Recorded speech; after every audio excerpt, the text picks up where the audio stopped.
Hi friends, welcome to this session on Supplier Relationship Management.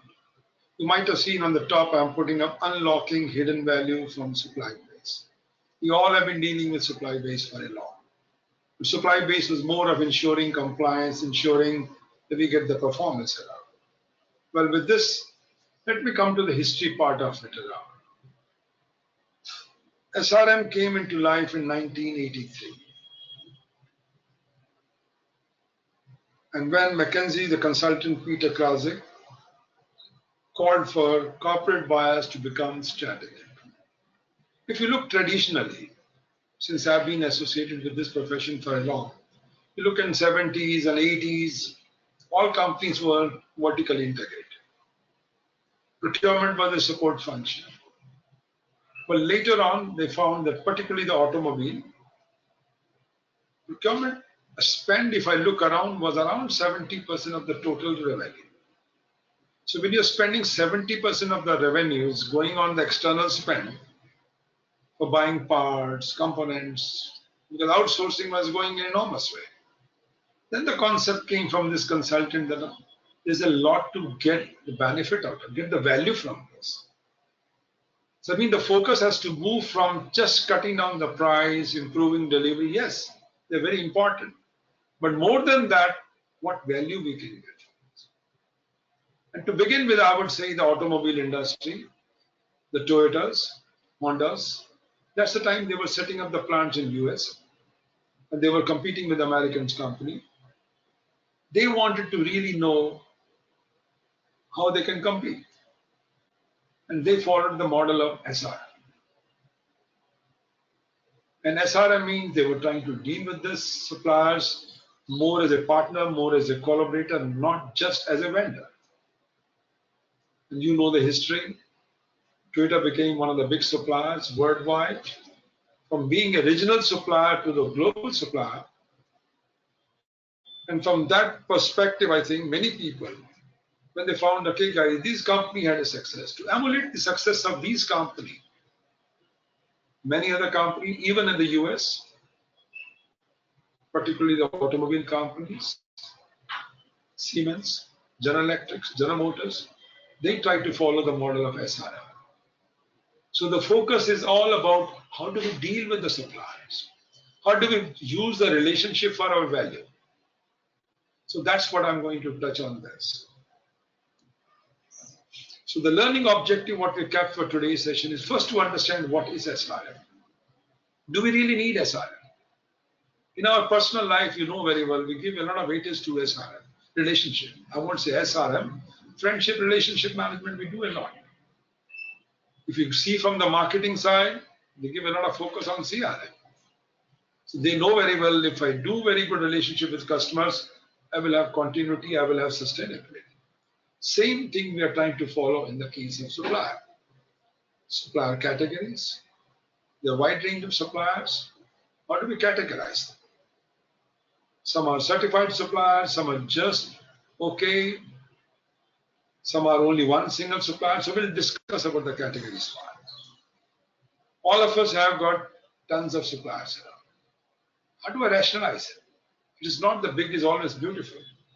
For each component, if I've got dozens of suppliers, that means my business is going to 12. Yes, I'm creating a good competition, but the size of the volume which goes to each vendor is very small. So when the volume is small, I won't get a good price out of it. So we need to rationalize. And this has been very popular subject in the last 10 years I'm hearing around. Even the nanos, when they were going through the tough time, the chairman said, guys, let's rationalize SRM process. So what is SRM process? If I talk about SRM, SRM is not an app only. It's an app process. Types of relationship. So this is where we're talking around. I've got 10,000 suppliers in my company, let's say. How do I deal with all of them? Do I have the same type of relationship? Do I need a different type of relationship? Depending on the risk, depending on the impact on my profit, or depending on innovation. If I'm looking for innovative products, cost cutting is not so important to me. Then Innovative products are more important to me. So my relationship will vary depending on the parameter you decide. But keep in mind, SRM, when we talk around relationship part, performance is part of it. Just like in your own office, you maintain relationship with your staff. But you also keep in mind what output I'm getting around through KPIs and this. Same philosophy we follow with the supplier also. Whether the performance is good or bad. I'm not going to have a wonderful, cozy relationship just if the performance is bad. So that performance has to be managed. And based on that, if I feel the performance is poor, I'm not getting the benefits, we may have to think of exit strategy. So this is what broadly we'll talk about SRM. So the objective, if I summarize way, to understand what is SRM. This subject has been popular in the last 10 years, I would say. In India also it's picking up. I remember the case with one company where we were given the assignment to work for SRM for them. And the typical changes, what challenges, what comes around in implementing SRM. Let's start with the journey first. As I told you in my historical perspective, if I go to 70s or 80s beginning, it was all transactional procurement. On my table, I get a request based on a particular plan. I look around what is my inventories. I make a requisition and place the order. Then we came to the tactical cost management, focusing on cost, total cost of management, this and that. Then came strategic sourcing, trying to strategize. That means making it a long-term thing, not a reactive, but proactive. Then the next stage came was the category management. I might be having under one category 40 parts around. For each part, I'm buying separately as a strategic sourcing. But if all 40 are coming from one and they fall under one category, they're all electronic items coming from the same supplier. When they're coming from the same supplier, I will be able to get a better deal. Let's say I'm in the mobile phone, I'm getting chips, I'm getting registers, I'm getting capacitors, but if capacitor, registers, they're all coming from the same company because they belong to the same family. Instead of dealing separately for capacitors, separately for registers, separately for this, I club them into one category. And once they are one category, I get a better deal because my volume is bigger. The next thing which is coming and evolving, I would say, in procurement is SRM. So this is where I see the big change in the last decade, I can say. SRM has become very popular. And future is going to happen with source planning. Today, if you look back in your own organization, your plans are very static. They are not really strategic. Strategic means I look around all the dots. All the dots put together make my plans. And all dots are getting affected. So I need a digital system which can make my plans very well. It can change my plans very frequently. So this is the way journey is moving on. So historical perspective, I've already touched on it. Now let's understand SRM, what is it and what it is not. First thing, as I told you, SRM is a process.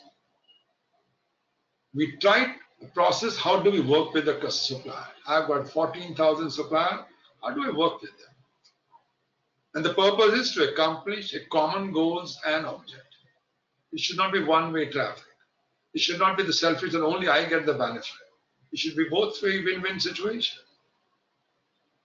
If you want a long-term sustainability, it has to be win-win. So it's a way of process of dealing with suppliers to accomplish common goals or objectives. What exactly it is not, I would call it, it is not a quick win solution that, oh, I've got a wonderful idea of SRM. Now once I do SRM, I will be able to generate more values. Friends, not easy, let me tell you. Relationship of any kind other than adversarial require trust. I made an SRM fine, but the trust has to be generated. On paper, it looks wonderful. I'm giving a big business supplier, but whether supplier has a faith in me that I will carry on this project, I will drop it later on, So that takes time and it has to be nurtured and built. That's how I look at it now. So you've got the idea on what is SRM, what it is not. So let me give the definition also. So SRM is a strategic management tool of interaction with external providers of goods and services. And the purpose is to maximize the values from those exchanges. So what do we get out of SRM is collaborating with key suppliers, finding and obtaining the additional values, and reducing the supplier risk.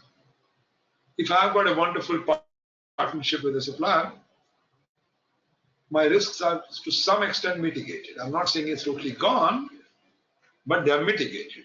So when the risks are mitigated, my performance also goes up. That's how we define. Look at the life cycle. So you got a pre-award stage, you got a post-award stage. So when we look at the pre-award stage, you have strategic sourcing, you have risk management.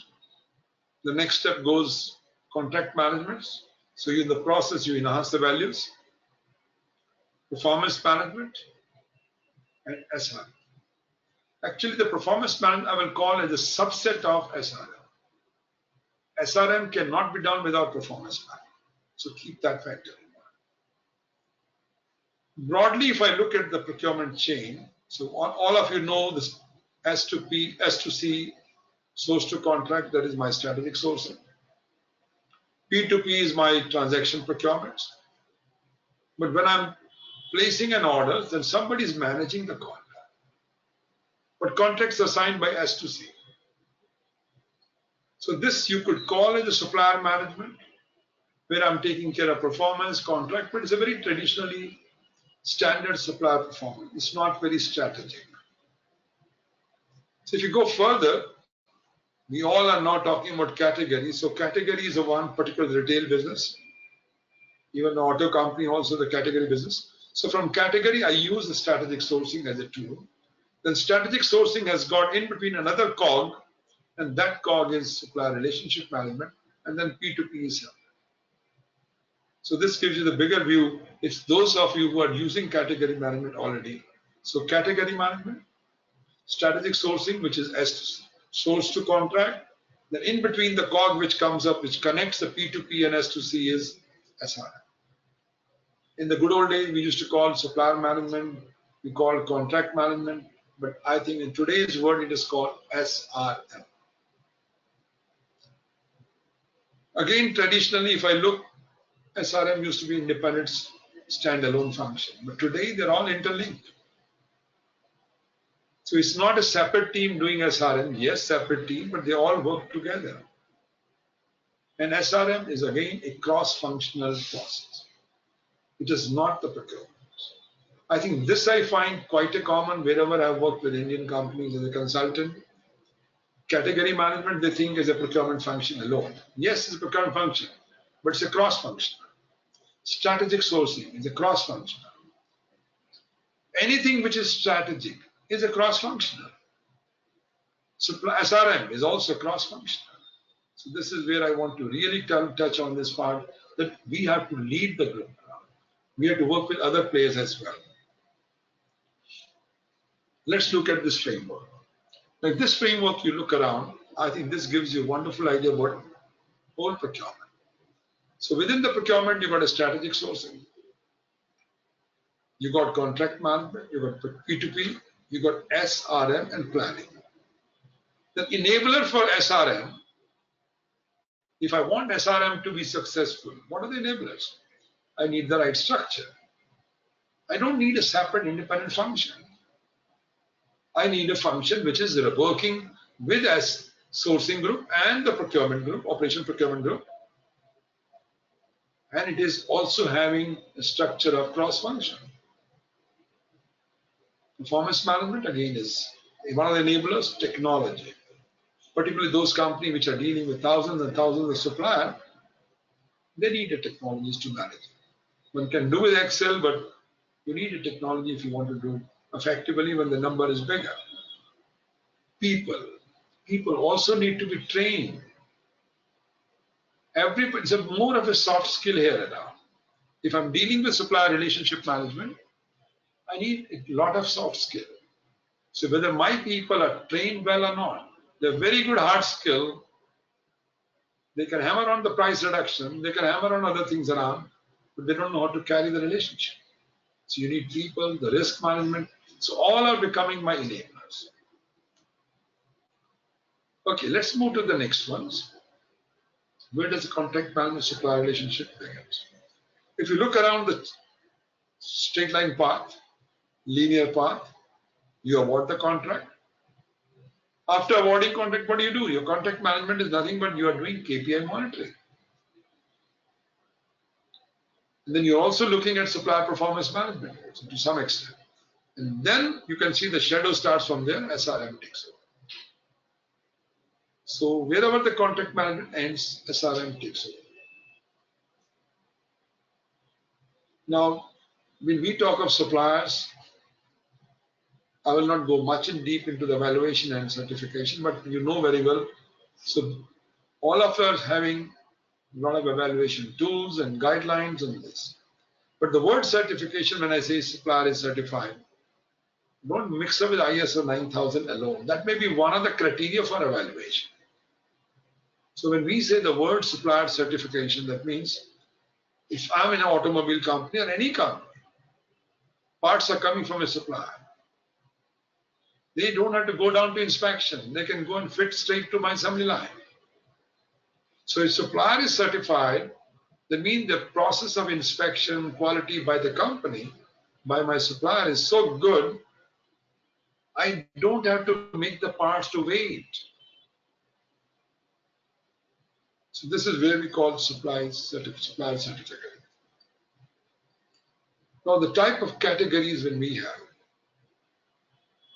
So when you are doing evaluation, so you are segregating them in different categories. I know this number looks very big, but this is the one which is used in, I would say, very high level manufacturing companies. First is approved. The company has passed the review, evaluation process. On paper, desk work, you're done. Company specs are good. Performance indicators are okay. The references are good. So it's approved supplier. Preferred supplier means they meet my expectations. Partner supplier means I'm going toward the partner side. So if you look at the whole chain, so at the end is a partner supplier. I'm having a long-term relationship. Because they have been supplying me for a long. I have full faith in them. So that's my long-term relationship. And that's what you call the partner supplier. Certified supplier means, again, the company's quality is good. And I can use the part as it is. But then certified suppliers could become partner also. It's a gradual process. Pre-qualified supplier, certifiable, that means they are not still certified. They are approved, but they are still only certifiable, but not certified. Disqualified, because they don't meet the established standard. DBAR means some unethical things have happened with the company. Misuse of relationship, and we debar them. But the debar doesn't mean lifetime. It could come back. Now, very basic thing is the rationalizing, the word I was talking about. We tried to segregate, as I said to you, Peter Klazik, the man who started the concept of strategic sourcing, strategic procurement, strategic management, supply management, all concepts came from him. So he came with a 2x2 matrix, dividing the complete spend into based on the value or spend versus risk. Now the question comes, I've got so many suppliers, what do I do with them? How do I prioritize my supplier? How to identify risk suppliers? Identify critical suppliers? So that questions remain all the time with you. And then based on that, we try to rationalize. So when we talk of rationalization, in single word, if I have to say, it is nothing but supply-based reduction. So by having a supply-based reduction, I'm streamlining the organization's spend to fewer suppliers. So naturally, if I've got a dozen of suppliers, now I've got only 3. The volume of the business goes bigger to each one of them. it leads to a better relationship. And that relationship I could basically get back a better value. Let's get back to the whole concept of Peter Krasik model. So on this one, I'm sure most of you have heard this about in every training program. Spend volumes, risk score. On the risk, I could have profitability part also. I could have innovations. Depends on what parameters you want to compare. So the one which is a low spend, low risk is called tactical edge.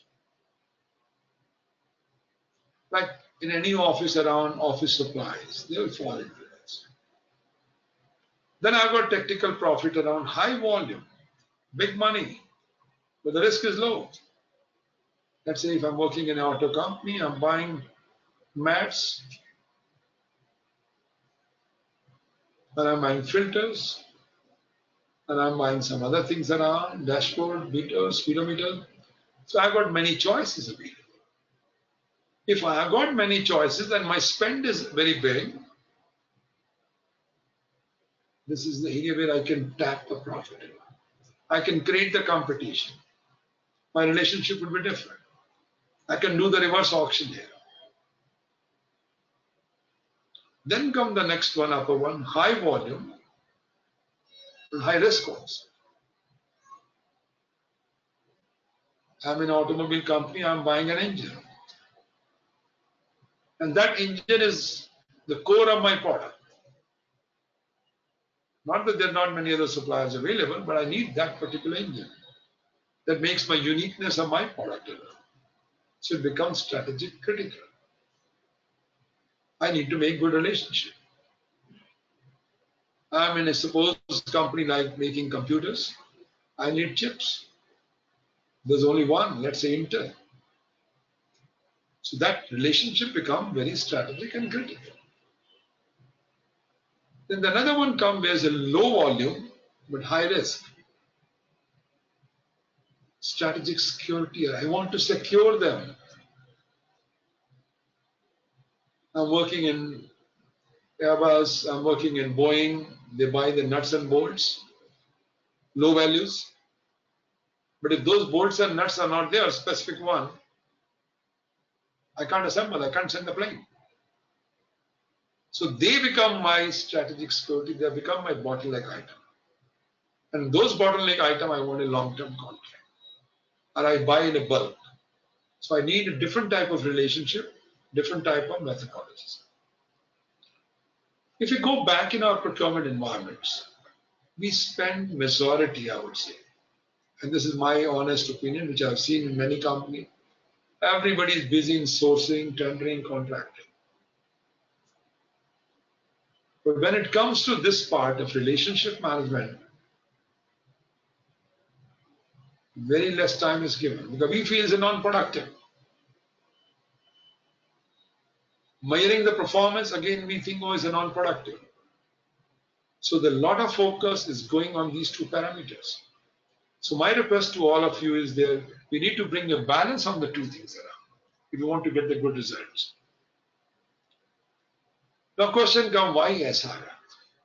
I think it's important for me because many of the people still question me. Initially, when we were doing traditional procurement, yes, we never bothered about the value generation. We always worried about cost reduction. So strategic sourcing came. Strategic sourcing helped us to get some more cost reduction.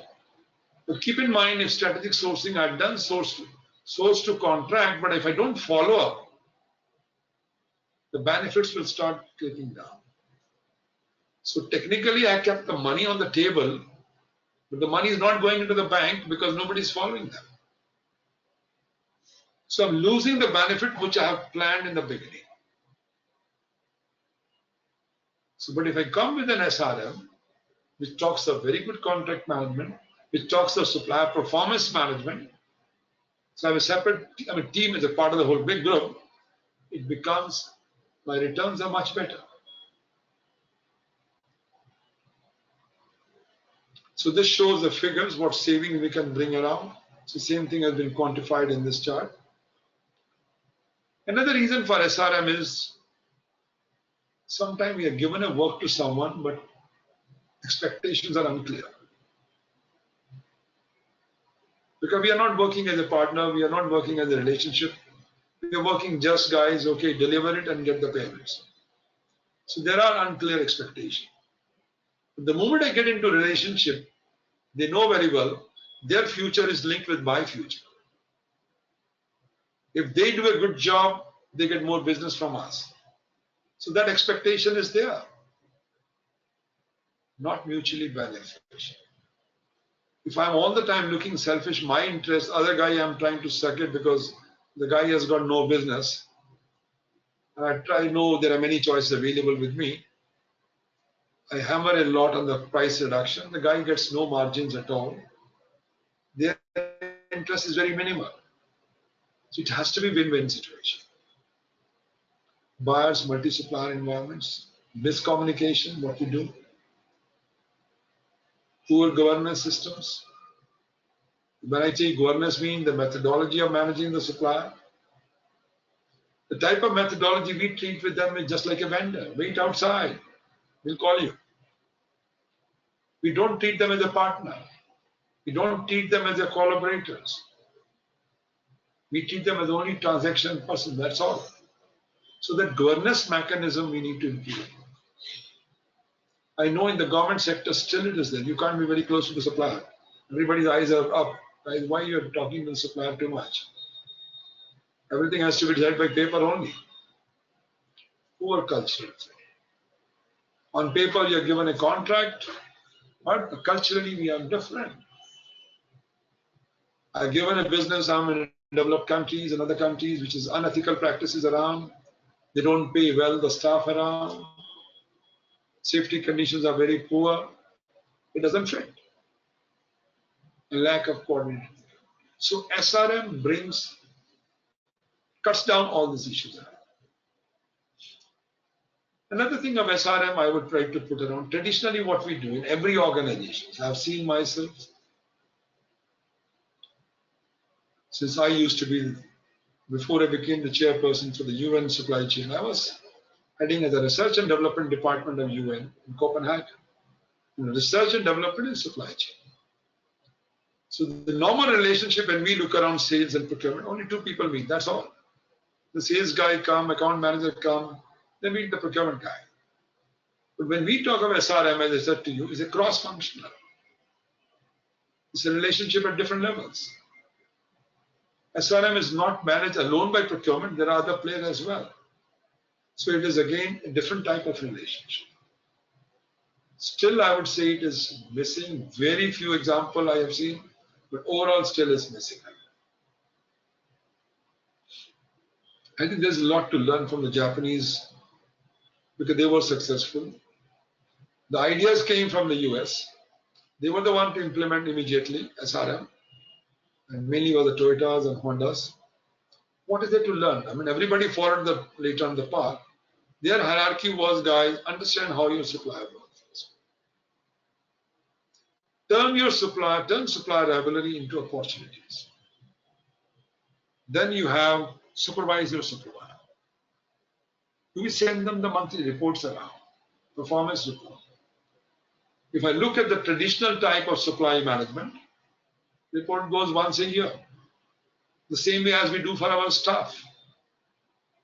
Honestly, if I look around, staff also should be regularly at least given some feedback, monthly, guys, going good, bad. We do it at the end of the year when the promotion or increment has to be done. Same thing we do with the supplier also. At the end of the year, we say, guys, okay, now 1920 is over. Oh, we were not happy and we are trying to find a new supplier. We never give monthly feedback. So to me, that is also crack of the things around. Develop suppliers' technical capability. If they are not really up to the mark, as we do for our own staff training, development, supplier also can be done if their intentions are correct. If culturally they meet with you, intentions are positive, they are serious to work with you, I think we have to do the development part as well. And then the next one is I would call as share the information and conduct joint improvement things. So you should meet together at different levels around how we can think of improvement. How the supplier looks after you. You may be saying supplier is bad, but the supplier also may have his own concern that you guys don't give me the right time. You only tell me the last day and then you tell me I want delivery yesterday. So there has to be improvement on both sides. It is not one path. It's a two-way traffic. So that's where I think we need to learn a little bit from the Japanese who were the masters when it comes to manufacturing. Look at the building blocks of SRM. So when we talk of building blocks, SRM, supply-based segmentation, you need a sponsorship from the top bosses. It can't go from bottom up. If I'm heading as a CPO or CSO, I need the sponsorship from the big bosses. The sponsorship will help me to have cross-functional approach. Otherwise, I can't do it. You need a good governance package. You need a good supplier engagement process. How do I engage my supplier? The matrix. The matrix could be the KPIs, could be balanced scorecard. I do ask this question many companies around. I'm sure many of you who went to the business schools, everybody talked about the BSc, balanced scorecard. When they come to the business world, some companies going, but not many. So we only look at the KPIs dealing with cost reduction, delivery, that's all, and quality. And we feel everything is done well. But how about the balanced scorecard? People skill, technology. So this is why I feel people skill. I know I meet many people. They say, oh, I have 20 years experience. Do I need a certification? I said, it's left to you. We got a small quiz of half an hour on our website. Please try it and then you will know where you stand. So many of us have been doing the repetitive work around. And the repetitive work we might have done, we do very well on that part, but totality, the skills are missing around, so we need to build both the hard skill and the soft skill, and technology. Lastly but not the least, technology is everywhere. And we are having a workshop on 26th with Economic Times. The focus is all about digitization. Not digitization, digitalization. So when supply chain becomes totally end-to-end digital, how are we going to do SRM? So technology is very critical. If you look at the relationship, it's a linear path. One side is a transactional, arm's length, collaborative approach, strategic relationship, and last is relationship. That's where we call as a partnership. So we could have alliances, we could have partnership, depending on how much deep connections we have, so we have. Now the continuum, if you look around, all relationships are not created equal. Same thing you do in your personal life also. You've got hundreds of friends. Some are very close to you. Some are in between. Tier 1, Tier 2, Tier 3 friends. Am I right? For Tier 1, you will do anything. You will take off from the office and go for that. Tier 2, you will just call them on the phone and off it. Tier 3, maximum message, otherwise, bye-bye. So we all have relationships. Then transactional relationships are driven by the needs, and strategic relationships are dealt with the long term. So all my Tier 1 are basically strategic alliances, which may be covering only maybe 15% or 20% maximum. So those are my strategic alliances. So if I've got 10,000 suppliers, maybe 15% of them are coming on the top as strategic alliances, not the whole bunch. So keep in mind again, SRM should also deliver value for the supplier. Be very careful. Again, when I'm trying to re-emphasize, otherwise you'll never become the customer of choice. They will serve you when they need you, but when they get more business, they can leave you halfway. So try to make that you should be a customer of choice. Now let's get down to the SRM process. So if we talk about SRM as a process or a framework, for a process you need a framework.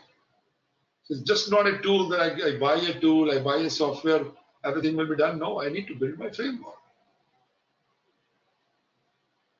Not something that is done to the suppliers, but a set of activity which guides them. So this should not be the process that what I have to do to the supplier, but should guide them how they could work better with us, with our resources, and make a deepest impact. And the process starts with segmentation.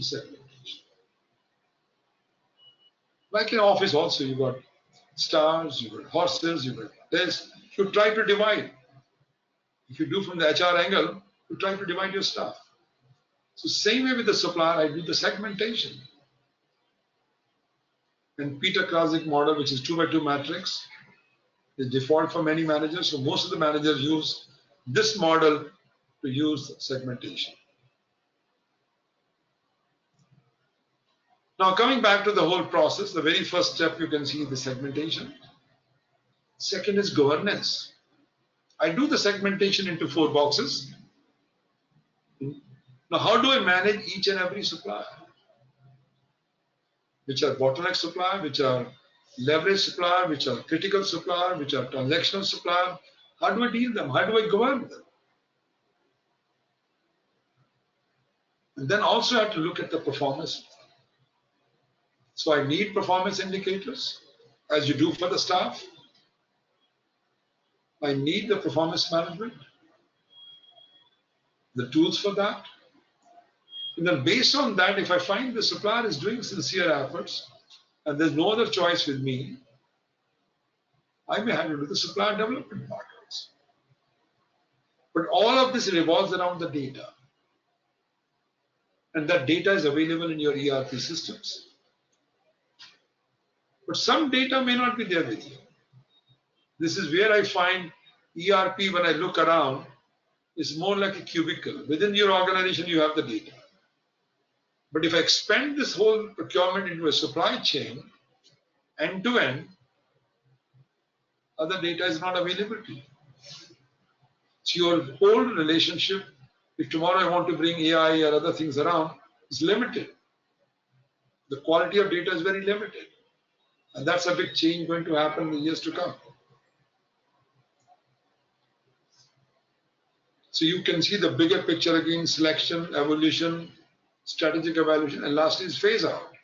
So some will be phased out and some will be developed. Now the segmentation, if we talk around, first thing is analyze the spend and mobilize the stakeholders. Your stakeholders in-house, outside, whichever they are, you try to do this. All depends on spend.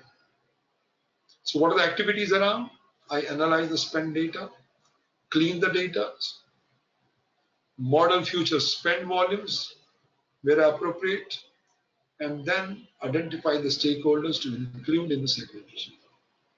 So I have to find the stakeholders whom I have to incorporate as a part of cross-function, and output is validated by spend by the spend. Next comes why I'm saying the validation. I remember very well. We used to buy a lot. Toyota was one of our suppliers in the UN. The volume was around $150 million. But the data what we had never matched with the Toyota. So we used to ask Toyota, can you tell us how much we bought from? So that validation, I don't know whether you have similar issues. So we used to get the validation done from them also. So that means if we had done a mistake in our categorization, in our coding system, data might have been put wrongly. Next comes conduct high-level segmentation. So I have the vendor spend from step 1. Then I try to do which are 80% of my spend by the category. Then I try to do the outputs, long list of potential suppliers, so advanced SRM activities. Remainder of the supplier assigned to tier 3 stages. The same story like inventory management, we all know ABC class. So the A category is my critical strategy. which may be only 15% or 20%. That is where I'm trying to think of, how do I do my SRM?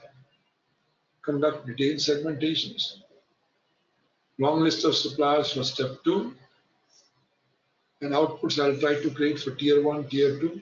So we have tier 1, tier 2, tier 3. Now tier 3, normally we say, guys, we could make it much simpler. I'll go further on this part.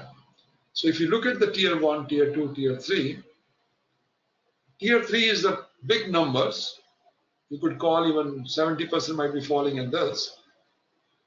But they are very basic items, standard item, nuts, bolts, office supplies, other things around, standard items. So where my interest is contract management, compliance, might be using a e-catalog around.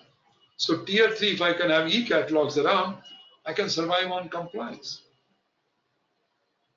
Tier 2. So here my role is transactional. On the tier 2, my role is totally collaborative. Tier 1 is partnership. So tier 2, what I'm trying to do is the performance management is a critical thing for me. And the risk management is there. When I come to the tier 1, which is a key, I would say, the part which could add values, focus is on innovation, continuous improvements, value creation. I didn't talk of value creation in tier 2, tier 3. But when it comes to tier 1, this is where the SRM is going to be major focus. So in short, this contains my strategic suppliers. So same thing has been explained in much more detail. Tier 2, tier 3, I have not touched on it because tier 3 is the lowest rank. My focus is purely have e-catalogs and ensure compliance, nothing more than that.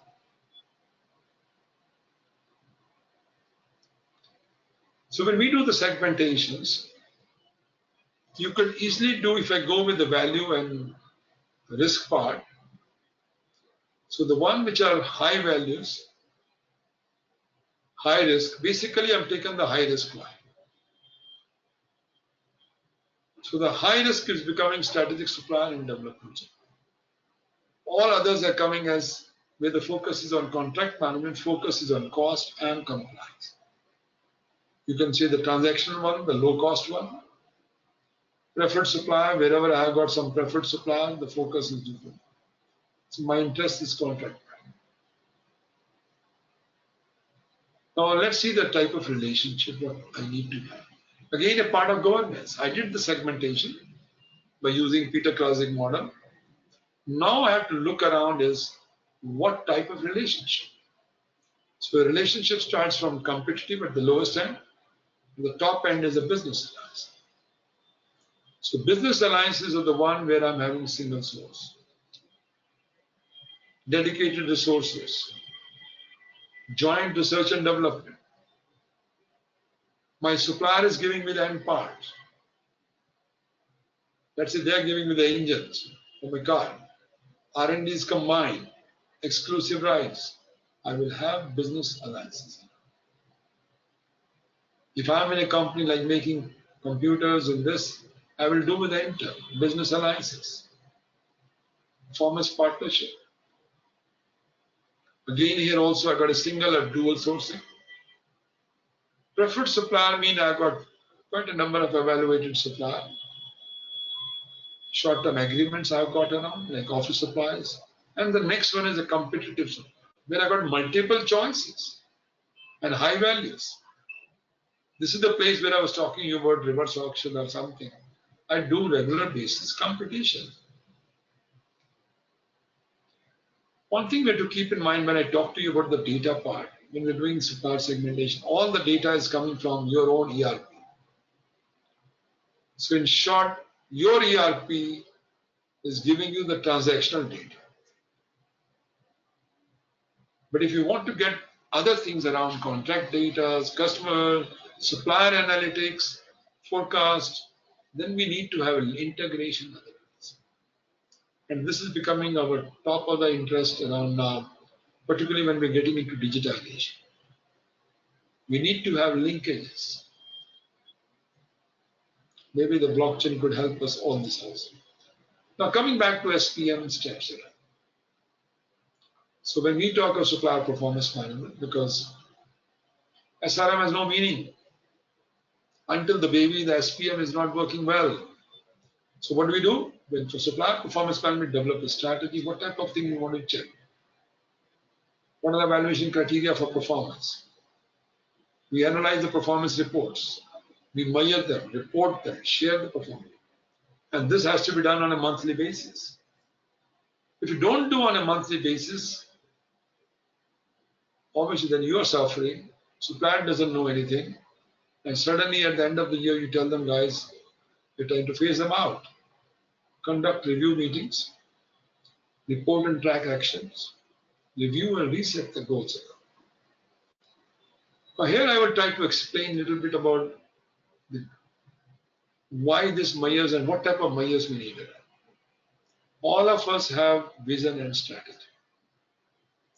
My request to all of you, please discuss among yourself, does your function has any vision and strategy? Company has a corporate strategy. Now based on the corporate strategy, do you have a strategy? Except that, okay, we have to do 10% more. Salespeople say we have to do 10% more. You will say I have to buy 10% more. What are the strategies? What are your goals around? What customer do you want to serve?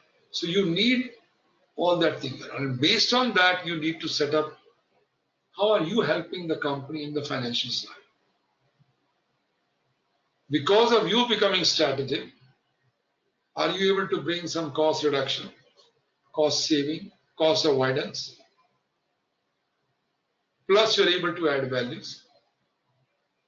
So if I look from the customer side, are you able to come with a better innovative product? My business processes are becoming simpler.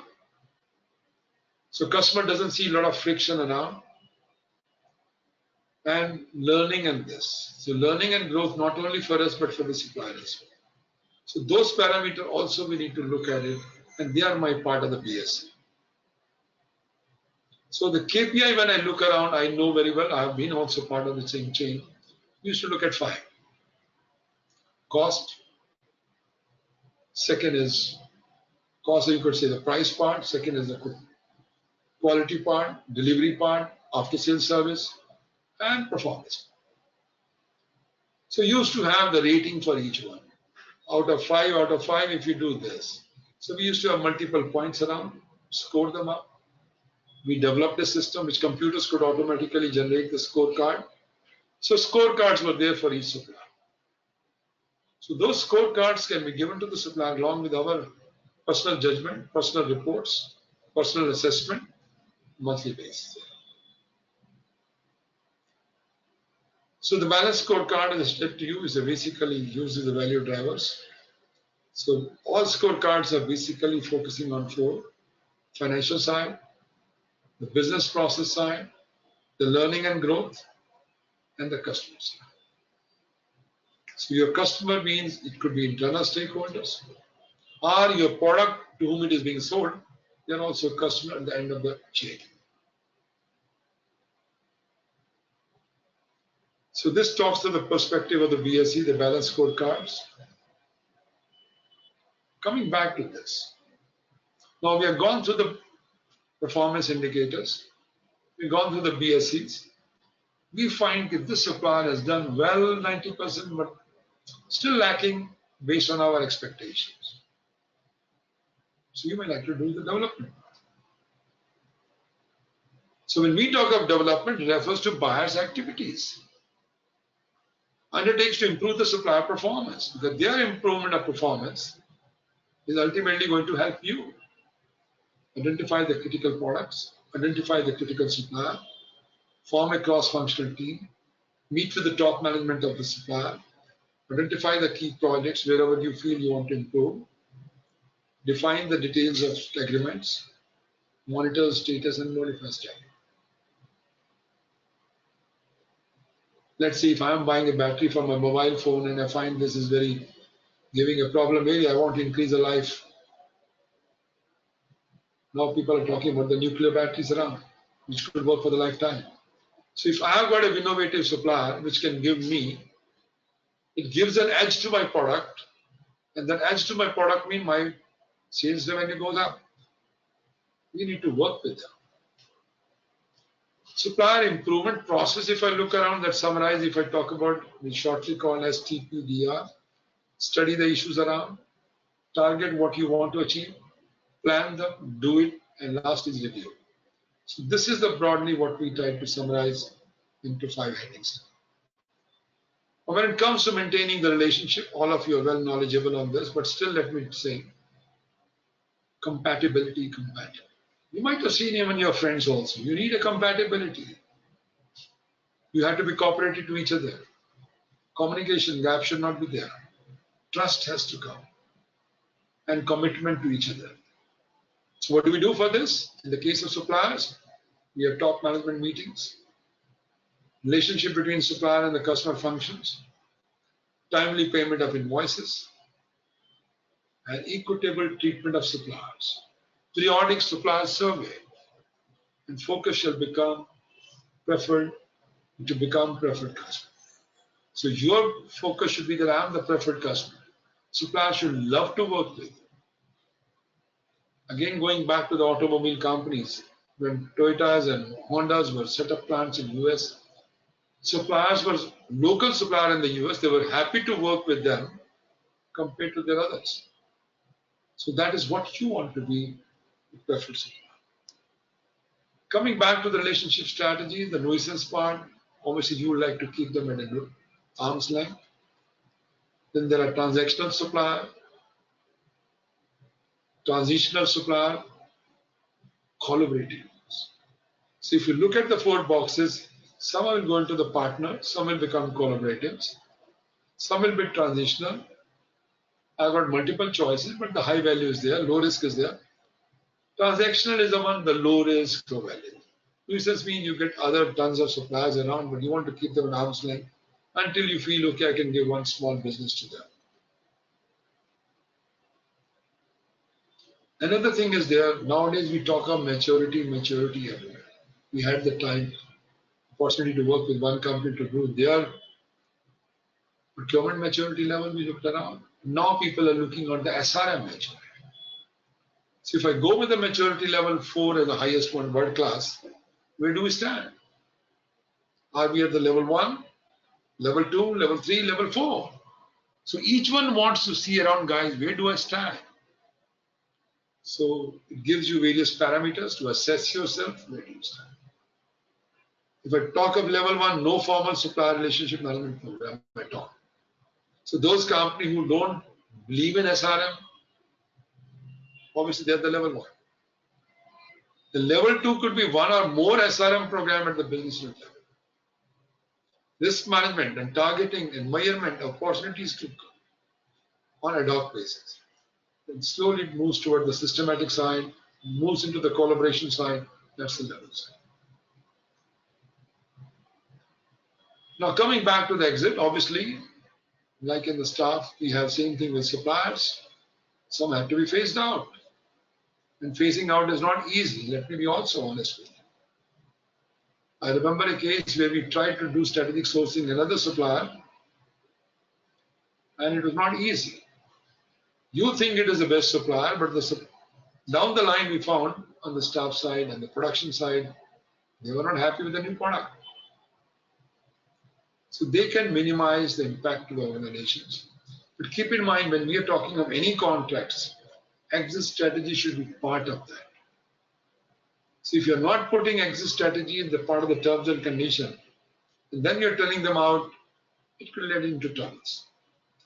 Internal considerations are there. These could be stakeholders. So this is why I said to you, it has to be cross-functional. If procurement is doing around, but other people don't like it, it won't flow much.